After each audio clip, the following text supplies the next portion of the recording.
Hi all, welcome to 11th lecture. तो ये lecture में हम ग्रेडियंट डिसेंट को और डिटेल में डिस्कस करते हैं। हम देखेंगे ग्रेडियंट डिसेंट के डिफरेंट एग्जांपल्स, डिफरेंट सिनारियोज और फिर उसका विजुअलाइजेशन भी। ठीक है। तो अभी तक हमने क्या देखा है ग्रेडियंट डिसेंट में कि ये ग्रेडियंट डिसेंट का इम्प्लीमेंटेशन रहेगा कि जब तक बेसिकली हमारा एल्गोरिदम कन्वर्ज नहीं होता तब तक वो W और B के वैल्यू चेंजेस करते रहेगा यूजिंग दिस फार्मूला, राइट। कि W माइनस अल्फ़ा जो हमारा लर्निंग रेट है और derivative of cost with respect to W similar for B। ठीक है। तो जैसे हमने बात की थी कि अल्फ़ा यहाँ पे लर्निंग रेट है जो बेसिकली स्मॉल पॉजिटिव नंबर रहेगा, और ये जो भी सेकंड टर्म है, राइट, वो बेसिकली डेरिवेटिव है जो बेसिकली स्लोप को रिप्रेजेंट करेगा या हमारे डायरेक्शन को रिप्रेजेंट करेगा। ठीक है। तो अभी हम ये लेक्चर में फोकस करेंगे कि ये दोनों टर्म्स का ग्रेडियंट डिसेंट पे कैसा इम्पैक्ट होता है। ठीक है। So let's get started.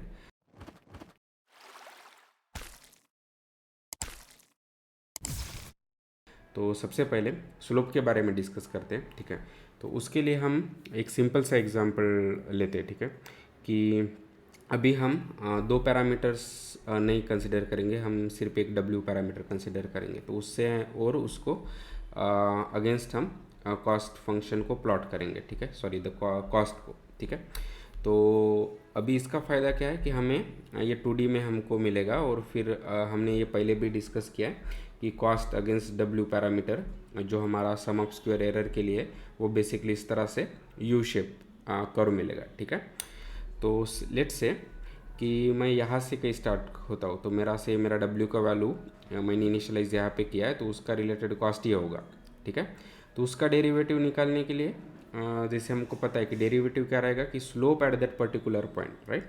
तो उसके लिए मैं क्या करूँगा, एक टेंजेंट लाइन निकालूंगा वो पॉइंट पे, और फिर ये जो भी स्लोप होगा तो change in y with respect to change in x, right. ये vertical line divide by horizontal line, तो वो होगा हमारा स्लोप, और वो बेसिकली वैल्यू होगा हमारे वो डेरिवेटिव टर्म का, राइट, कि DW ऑफ JWB। ठीक है। तो वो उसको रिप्रेजेंट करेगा। ठीक है।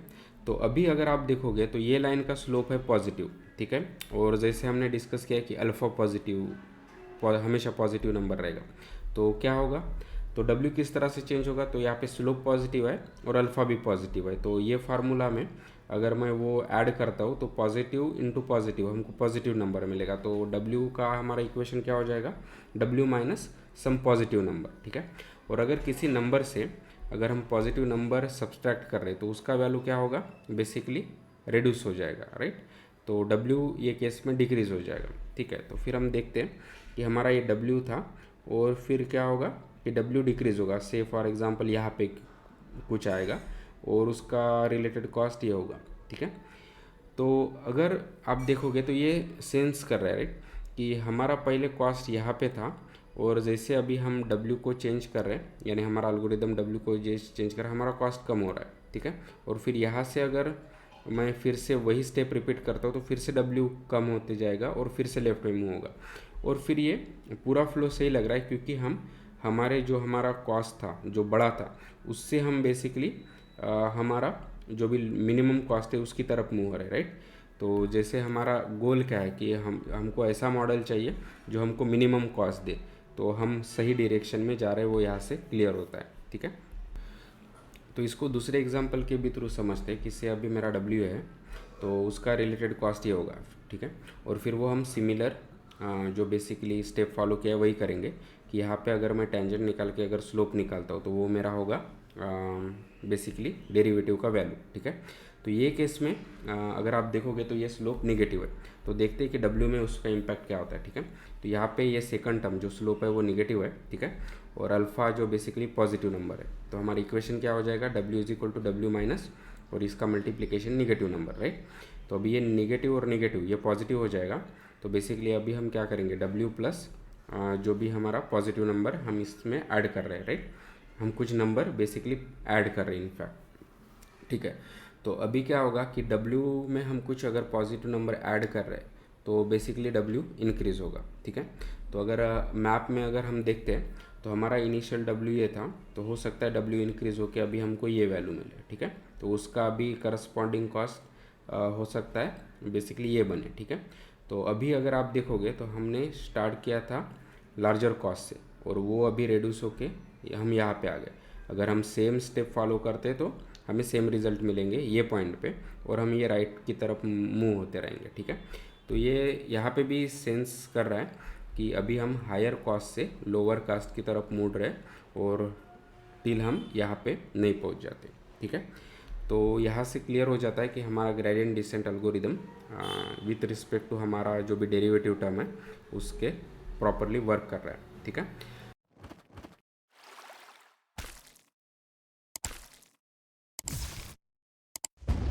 तो नेक्स्ट टर्म क्या था, लर्निंग रेट अल्फ़ा, ठीक है। तो जैसे हमने बात की कि अल्फ़ा बेसिकली एक स्टेप साइज है या लर्निंग रेट है जो बेसिकली स्मॉल पॉजिटिव नंबर रहेगा बिटवीन 0 एंड 1, ठीक है। और ये अल्फ़ा काफ़ी इंपॉर्टेंट टर्म है क्योंकि ये बेसिकली ग्रेडियंट डिसेंट के परफॉर्मेंस को काफ़ी ज़्यादा इन्फ्लुएंस करता है, ठीक है। तो वो कैसे अभी हम देखते हैं। तो उसे कि हमारा जो अल्फ़ा है काफ़ी स्मॉल है, ठीक है। तो उसके लिए भी हम ये सेम प्लॉट डिस्कस करेंगे कि डब्ल्यू उसका अगेंस्ट कॉस्ट है और वो हमको ये शेप मिलेगा, ठीक है। तो से अभी ये केस में कि हमारा लर्निंग रेट जो अल्फ़ा है वो बहुत ही छोटा है, ठीक है। तो क्या होगा, से अगर मेरा इनिशियलाइज डब्ल्यू ये था तो उसके करस्पॉन्डिंग कॉस्ट ये होगा, ठीक है। तो अगर लर्निंग रेट छोटा है तो जो भी हमारा प्रोडक्ट टर्म है जो डब्ल्यू को चेंज कर रहा है तो वो क्या होगा, स्मॉल होगा, ठीक है। तो ये केस में हमारा जो भी डेरिवेटिव टर्म है दैट सम वैल्यू, और उसको हम एक काफ़ी छोटे पॉजिटिव नंबर से मल्टीप्लाई कर रहे हैं तो वो काफ़ी छोटा वैल्यू होगा, और फिर बस उतने छोटे वैल्यू से हम डब्ल्यू को डिक्रीज़ करेंगे तो से हम यहाँ पे आ गए, तो उसका करस्पॉन्डिंग कॉस्ट ये होगा, एंड सो ऑन अगर हम करते जाएंगे, ठीक है। और जैसे जैसे हम डिसेंड डाउन करते जा रहे हैं तो डेरिवेटिव कम होते जा रहा है क्योंकि स्लोप कम होगा, राइट, कि हाईएस्ट पॉइंट पे स्लोप ज़्यादा है, और जैसे जैसे हम डाउन होते जा रहे हैं तो वो डिसेंड कम हो रहा है यानी स्लोप कम हो रहा है, ठीक है। तो अभी हम छोटे नंबर से बहुत छोटे नंबर को मल्टीप्लाई करते जाएंगे तो हमको बहुत छोटा छोटा नंबर मिलते जाएगा, ठीक है। तो अभी ये केस में क्या होगा, तो जो भी हमारा ये स्टेप जो हम जंप कर रहे हैं या जो भी हमारा कॉस्ट कम होता है, राइट, तो वो बहुत कम कम वैल्यू से कम होते जाएगा। तो इसके लिए बेसिकली ग्रेडियंट डिसेंट हमारे मिनिमम पहुंचने के लिए यहाँ पे बहुत ज़्यादा टाइम लेगा, ठीक है। तो हमारा जीडी जो हमारा ग्रेडियंट डिसेंट एल्गोरिदम है बहुत स्लो वर्क करेगा ये केस में, और फिर जो कन्वर्ज होने के लिए या जो हमारा गोल है कि मिनिमम या नियर मिनिमम वैल्यू कॉस्ट तक पहुंचने के लिए काफ़ी ज़्यादा टाइम लेगा अगर हमारा लर्निंग रेट बहुत छोटा है तो, ठीक है। उसके कॉन्ट्रास्ट में से अभी हमारा अल्फ़ा जो भी हमारा लर्निंग रेट है उसका वैल्यू काफ़ी बड़ा है, ठीक है। तो वो केस में क्या होगा, तो वो भी समझते हैं, से मेरा डब्ल्यू यहाँ पे, ठीक है, तो उसका करस्पॉन्डिंग कॉस्ट यहाँ होगा। तो अगर आप देखोगे तो हम हमारे मिनिमम से काफ़ी पास में ही है, ठीक है। लेकिन अगर मेरा लर्निंग रेट बहुत ज़्यादा है, ठीक है, और यहाँ पे कुछ स्लोप होगा तो वो डेफिनेटली अभी डब्ल्यू को वैल्यू को काफ़ी ज़्यादा वैल्यू से बढ़ाएगा। तो हो सकता है कि वो ओवरशूट हो जाए वो मिनिमम और हम यहाँ पे पहुँच जाए, ठीक है। और फिर हम यहाँ पे अगर सेम स्टेप फॉलो करते तो डेफिनेटली अगर हम यहाँ से दूर है, राइट, हमारे लोअर मिनिमम से जहाँ से हमने स्टार्ट किया वहाँ से हम दूर गए तो यहाँ पे स्लोप बढ़ेगा, राइट, क्योंकि हम हमारा डिसेंट बढ़ गया, ठीक है। तो फिर वहाँ से फिर वो अल्फ़ा और वो स्लोप का वैल्यू फिर से बड़ा होगा तो शायद हम यहाँ से यहाँ जंप करेंगे, ठीक है। और अगर हम फिर से हमारे मिनिमम से दूर हो गए यानी हमारा स्लोप फिर से बढ़ा तो फिर स्लोप इंटू अल्फ़ा फिर से बढ़ेगा और हो सकता है वो ओवरशूट करके यहाँ जाए एंड फिर फाइनली यहाँ जाए एंड सो ऑन, ठीक है। तो अगर आप ये एग्जांपल में देखोगे तो बेसिकली जीडी हो सकता है कि कभी हमारे मिनिमम पे पहुँचे ही ना, वो कन्वर्ज ही ना हो, बल्कि उसके अपोजिट डाइवर्ज हो, यानी बेसिकली हमने जो कॉस्ट स्टार्ट किया था उससे हमारा कॉस्ट कम होने से ज़्यादा यानी अगेंस्ट बढ़ते बढ़ते जा रहा है, ठीक है। और ये एल्गोरिदम यानी वो केस में तो हमको सॉल्यूशन ही नहीं मिलेगा, ठीक है। तो अगर लर्निंग रेट अगर बहुत ज़्यादा है तो, ठीक है। तो से थर्ड एग्जांपल या बेसिकली अगर हमको समझना है कि अगर हम लर्निंग रेट फिक्स रखते हैं तो क्या हमारा ग्रेडियंट डिसेंट वर्क होता है क्या, ठीक है। तो उसके लिए भी समझते हैं। तो जैसे हमने बात की थी कि हमारा अल्फ़ा का वैल्यू अगर सेम है लेकिन जैसे जैसे हम डिसेंट होते जा रहे हैं तो स्लोप कम कम कम कम होते जा रहा है, ठीक है। लेकिन फिर भी प्रॉपर है क्योंकि यहाँ से वो अल्फ़ा और स्लोप का प्रोडक्ट थोड़ा बड़ा होगा तो हम बड़े स्टेप लेंगे, ठीक है। फिर यहाँ पे उससे थोड़ा कम होगा तो थोड़े स्टेप लेंगे, लेकिन जैसे जैसे हम पहुँचते जा रहे हैं लोअर मिनिमम तक वैसे वैसे हमारे जो भी स्टेप साइज़ है वो कम होते जा रहे हैं, ठीक है। लेकिन अल्फ़ा फिक्स भी है तो भी इवेंचुअली हम ये लोअर मिनिमम पे पहुंचेंगे, ठीक है। तो अगर अल्फ़ा फिक्स भी है तो भी हमारा ग्रेडियंट डिसेंट वर्क करेगा और हमको सॉल्यूशन देगा, ठीक है। ओके, और फाइनली से कि लोकल मिनिमम का प्रॉब्लम, या अगर हम मिनिमम पे ऑलरेडी है तो क्या होगा, ठीक है। तो ये हमारा लॉस सिनेरियो है। तो डेफिनेटली जब हम सम ऑफ स्क्वायर एरर कंसिडर करें, जो लर्निंग रिग्रेशन में हम मोस्ट कॉमनली यूज़ करते हैं, तो वो केस में हमारा बस कॉन्वेक्स शेप रहेगा, राइट। इसलिए एक ही ग्लोबल मिनिमम रहेगा। लेकिन हो सकता है हम कुछ दूसरा एरर फंक्शन यूज़ कर रहे हैं, तो वहाँ पे यहाँ पे मल्टीपल इस तरह से लोकल मिनिमम हो सकते हैं, राइट। कि जैसे ये पॉइंट हो गया, राइट, या ये पॉइंट हो गया एंड सो ऑन, ठीक है।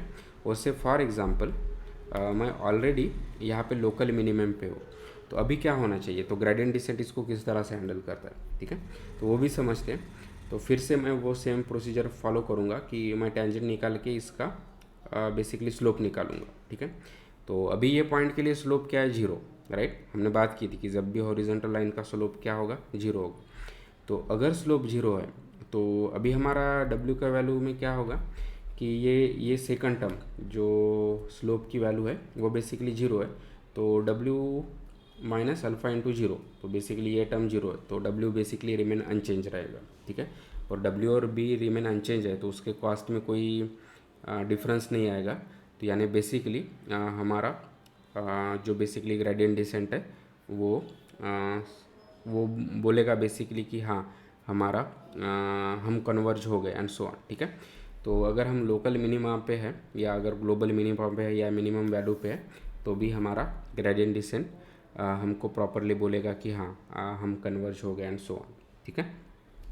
तो आई होप कि अभी आपको ग्रेडियंट डिसेंट के डिफरेंट सिनारियोज़ के बारे में अच्छा आइडिया होगा, जो आपको हेल्प करेगा कि ग्रेडियंट डिसेंट हेल्प करने में। So please like and share the video. Thank you.